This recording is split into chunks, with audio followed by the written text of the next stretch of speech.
안녕하세요. 김다니엘입니다. 이 정권이 들어선 후에 제가 가급적 정치적 발언을 자제해 왔습니다. 그리고 제가 시간적 제약을 현재 많이 받고 있어서요. 동영상을 자주 올리지 못합니다. 근데 연일 이 나라가 돌아가는 것을 보고 있노라면요. 숨이 턱턱 막히고 사실 한숨밖에 나오지 않습니다. 그래서 급기야 동영상 한 편을 이렇게 올립니다. 최근 그러니까 며칠 전 국무회의 때 보니까요. 정교 분리를 어기게 되면 해산을 하겠노라면서 법적 검토를 해보라고 법무부 장관에게 주문한 것도 제가 보았는데요. 이를 두고 말입니다. 유튜브에는 뉴스에서는요. 종교가 정치에 개입하는 것을 헌법 위반으로 보고 경고하는 것이라면서 그런 해석을 하더군요. 그리고 대상이 통일교나 신천지라는 그런 뉘앙스도 풍기는 것도 보았습니다. 그러니까 특검이 말입니다. 통일교가 국민의힘에 후원한 것을 두고요. 정치자금법상 법인단체 기부 제한 위반 혐의로 기소를 하면서 불거진 발언이 바로 이것이거든요. 재미있는 것은 말입니다. 통일교가 국민의힘에만 후원했던 게 아닌 것으로 현재 드러났습니다. 더불어민주당 일부 정치인들에게도요. 똑같이 정치자금을 통일교에서 주었다는 겁니다. 그런데 특검이 말입니다. 국민의힘에만 준 것만 가지고요. 현재 기소한 상태입니다. 여기서 우리는요, 정교 분리를 어기게 되면 해산한다는 이 발언 말입니다. 우리가 이 단어를 알고 있는 것 통일교나 신천지를 겨냥한 것 같다고 우리가 그냥 막상 그렇게 좋아라 할 때가 아니라는 겁니다.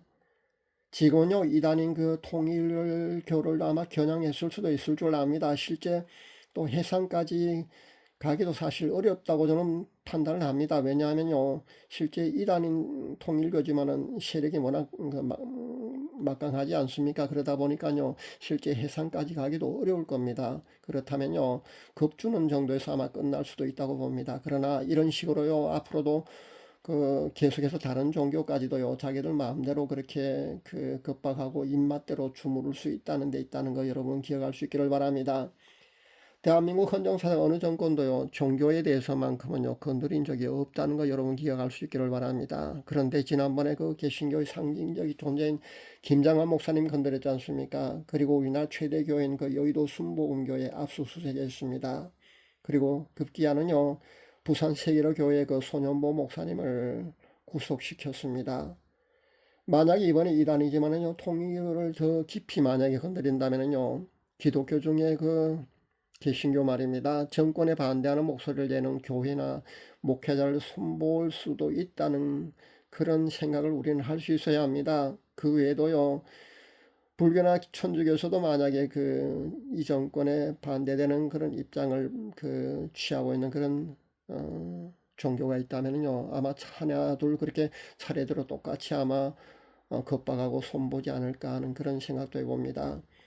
지금처럼 말입니다. 한국 교회가 계속해서 그렇게 침묵으로만 일관한다면은요, 분명히 다음에는요, 아마 사랑제일교회 아니면 뭐 광주 안디옥 교회, 운정 참종교회 또 보니까 심원모 목사님이 지금 교단도 최근에 보니까 정권에 반대하는 그런 정치 색깔을 드러내는 그런 성명서를 발표하는 것도 보았는데요.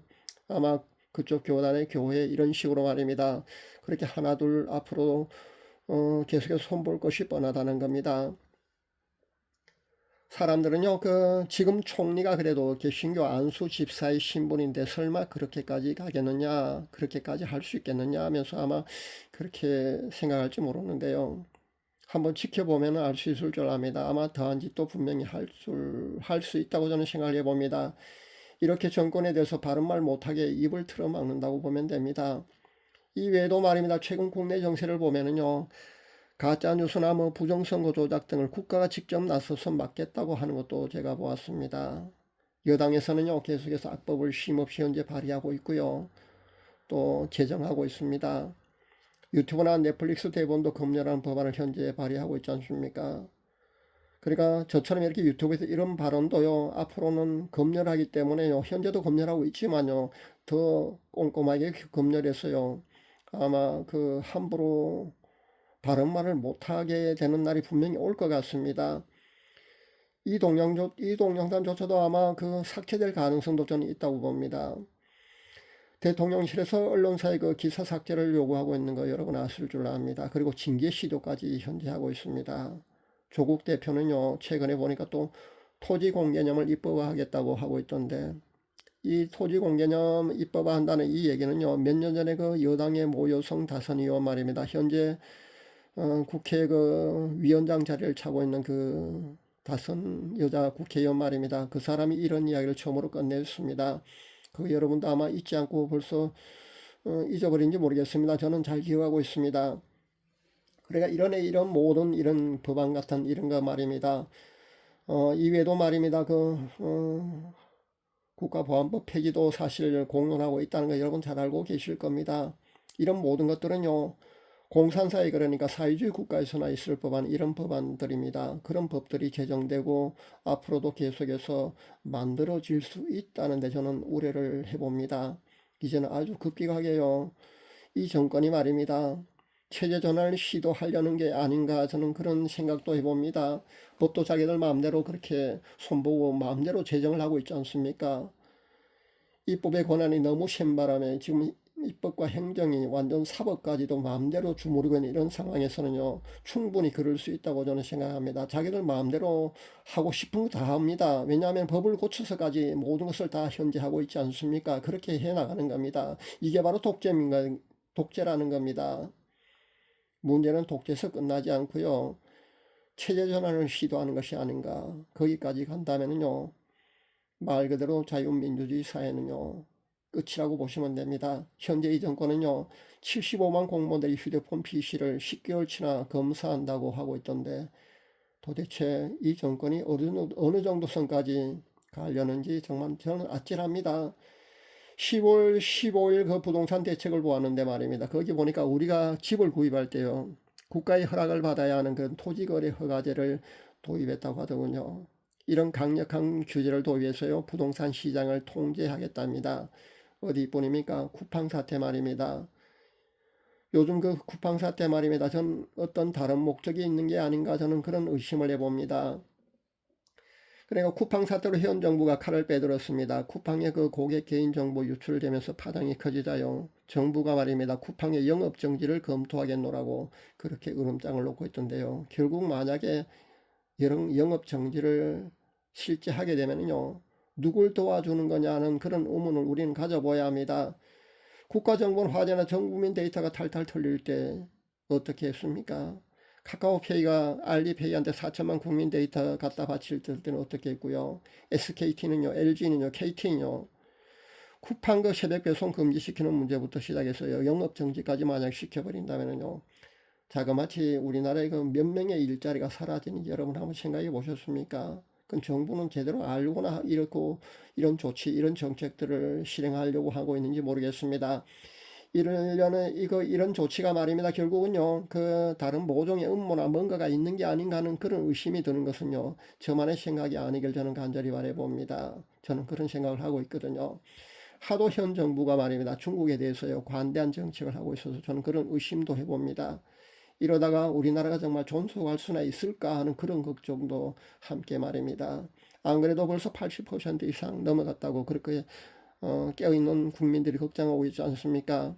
현 정부는요, 자국 기업을 돕고 우리 국민을 돕고 우리 기업을 보호해야 되고 그 돈을 많이 벌 수 있도록 이익을 극대화할 수 있도록 그런 조치나 그런 정책들을 하고 그런 기업을 보호해야 합니다. 국민을 보호하고 기업들을 보호하고 그렇게 해야 되는데 자국민을 보호할 생각을 하지 않고 현재 중국에 너무 관대한 정책을 하고 있다고 보여집니다. 그렇게 하는 게 과연 옳은 것인지 여러분도 의식이 있다면요, 여러분도 다 느끼고 있을 줄 압니다. 근데 우리 국민들을 위하고 우리 기업들을 위하고 그렇게 하는 것이 아니라 정반대의 조치를 하고 있으면 저는 분통이 터집니다.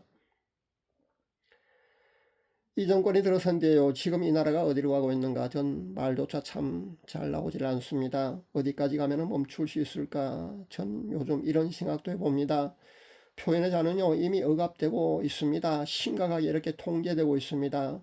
한국교회요, 저는 벙어리가 된 지 이미 오래된 이 한국교회는요, 전 죽었다고 그렇게 진단을 합니다. 도대체 어느 선까지 가야만이, 얼마나 더 망가져야만이 한국교회가 깨어나는지, 목회자들이 의식이 깨어나는지, 국민들이, 성도들이 깨어나는지, 사실 저는 희망조차 잘 희미합니다. 그나마 조금이라도 희망의 희미한 빛을 저는 자유대학 2030 세대 젊은이들에게 저는 걸어봅니다. 그리고 오죽 답답했으면요. 트럼프 미 대통령 말입니다. 요즘 베네수엘라를 건드리고 있는 거 봅니다. 베네수엘라를 건들려서 말입니다. 부정선거 문제가 만약에 파헤쳐준다면요. 우리나라도 부정선거 문제 말입니다. 희망을 가져도 좋거든요. 그래서 저는 트럼프 미 대통령의 그 베네수엘라 그를 건드리고 있는 건 말입니다. 그래서 제발 부정선거 문제가 파헤쳐졌으면 좋겠다는 그런 일말의 희망을 조금은 걸어봅니다. 몇 년 전부터 부정선거 문제가 해결되기를 그렇게 간절히 기도하면서 기대해 왔지만은요, 사실 벌써 몇 년이나 지나고요. 저도 사실 희망을 버린 지 오래지만은요, 다시 한번 트럼프 미 대통령의 그 베네수엘라 그 사태 말입니다. 현재 그 문제가 잘 해결돼서 부정선거 문제가 많은 세계 모든 사람들이 지켜보는 가운데 명명백백하게 밝혀진 그 말입니다. 우리나라도 그렇게 해결되었으면 좋겠다는 그런 희망을 가져봅니다. 한국께도요, 더 늦기 전에 말입니다. 이 땅의 빛과 소금 될 직분을 그런 감당할 수 있도록요, 저는 간절히 기도하면서 바라봅니다. 그리고 한국계가 아모스 5장 24절 말씀처럼요, 오직 정의를 물같이 공의가 마르지 않은 강처럼 흐르게 하는 그런 사회를 만들기 위해서요, 그렇게 간절히 기도하며 나서야 된다는 점을 저는 강조해 봅니다. 오늘 하도 답답하는 바람에 제가 급하게 시간을 쪼개서 오늘 이런 동영상을 여러분에 올립니다. 여러분, 우리의 의식이 깨어나야만이 이 나라가 자유민주주의가 이 땅에서 살아남을 수 있다는 거 여러분 잊지 마시기 바랍니다. 감사합니다.